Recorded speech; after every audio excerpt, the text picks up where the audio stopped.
Imagine the perfect video store.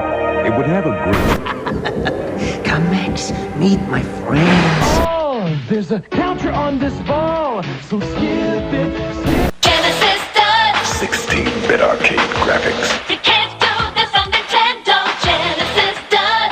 16-bit sports action. You can't do this on Nintendo. Genesis Does. Genesis Does. Genesis Does. Genesis Does. Genesis does. Get Joe Montana free, Pat Riley free, Buster Douglas free, Super Monaco GP free, or Columns free. Genesis does. What Nintendo?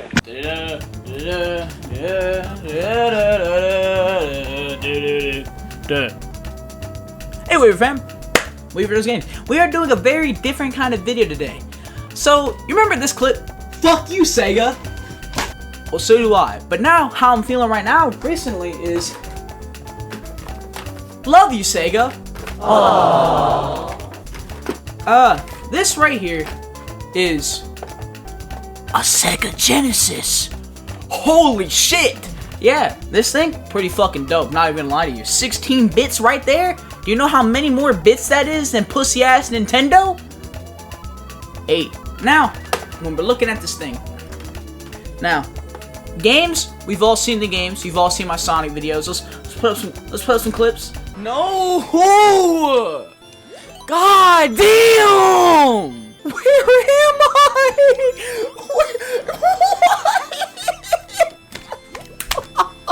No, now's probably a good time to, talk about the story of this game. Eggman chained an entire planet to Earth. How? You see that yellow little piss stain? Yeah, that wasted kilobytes right there. Yeah, see, he moves half a second or so after you do an input.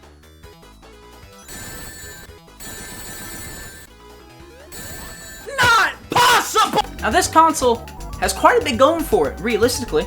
Okay, number one, 16-bit graphics in 88 or 89, one or the other. That's dope.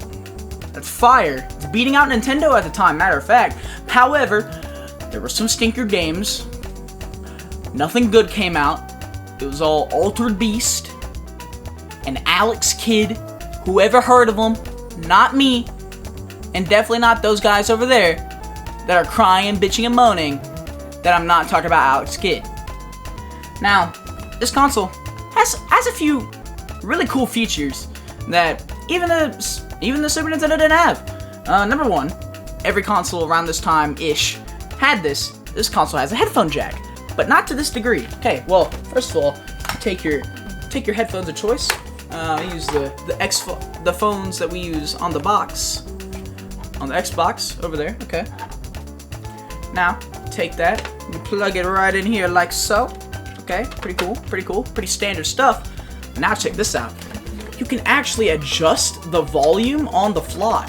See, things like NES didn't have that. You plug them in and then either your eardrums are blasted or you don't hear a damn thing. But yeah, that's pretty dope,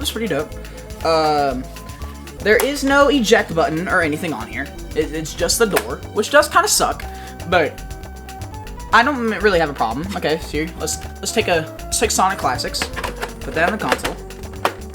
Okay, and then it comes out with a little bit of rust. But let me get some over here. My Ever Genesis cart by Bit Odyssey, not sponsored. I just thought it'd be cool to talk about them. This little cartridge, plug it in, or at least you attempt to plug it in. Boom, it's in there. It's in there now, right? This thing takes quite a bit of effort to take out. Now, I guess it just depends on the make of the cartridge, maybe the plastic or whatever, but some games I do have a lot more trouble with getting out of the console than others. I don't know where NBA Live is, but I'm pretty sure that's one of them. Now, another cool thing about this bad bitch, number one, you see this port? See this port right here? The controller port, right?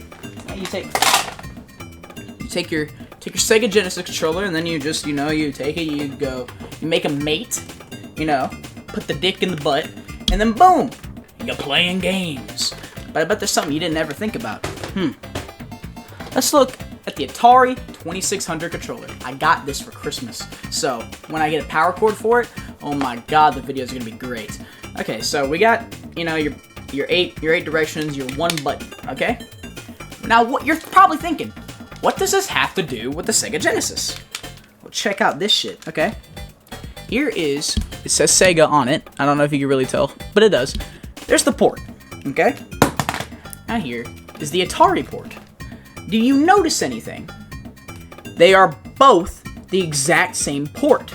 Now, what's really cool, you take your Atari controller. See, this is the Atari controller. And then you just take it. And you plug it into the Sega. And I shit you not, it works. It works. I mean, granted, the game can't use more than one button. The start button is not an option. You get A. But, nonetheless, you can still use your Atari 2600 controller on your Sega. So you can just sit here like, oh, Sonic, cool, because you only need one button. You go drop spin dash, hell yeah. Centipede, hell yeah, one button, cool. Miss Pac-Man, oh, the joystick, that's all you need. One button to start the game. It's awesome. But then you get into games such as Vector Man. Oh shit, I can only jump. But, you know, you're picking your poison with this thing because, I mean, duh.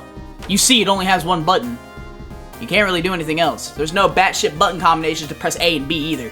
So, A and B, C, D, E, F, G. Every button on that Sega Genesis controller. Now, does this mean you can take your Atari 2600 games and put them in the console? You had to be stupid to think that would work. Now, something about this console that's really crazy to me. Number one, I just discovered this today. I have a Model 1, okay? The Sega CD looks something like this, okay? I don't own one, but I learned this port opens up right here. If I could get it to fucking open. Oh, there we go. See this little doodad? I'm at least like 99% sure this is an expansion port for expansions. Again, only 99% sure, but sure enough. And another interesting thing.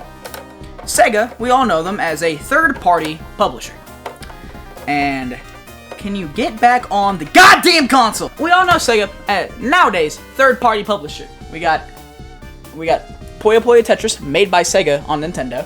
Sonic Rush, again, Nintendo. Sonic on Ekbok. And of course, you got Yakuza and all that. But let's be honest, the only games Sega actually makes that people give a shit about are Sonic the Hedgehog games. Let's just be clear. Nobody gives a shit about... nobody cares about the Puyo Puyo games. I like it, but like nobody is out here like, let's do Puyo Puyo! Yeah! Nobody's out here like that, okay? Yakuza, maybe. Maybe people care enough about Yakuza. I've never played the game, so I don't know. But when you're talking about Sega, you think Sonic.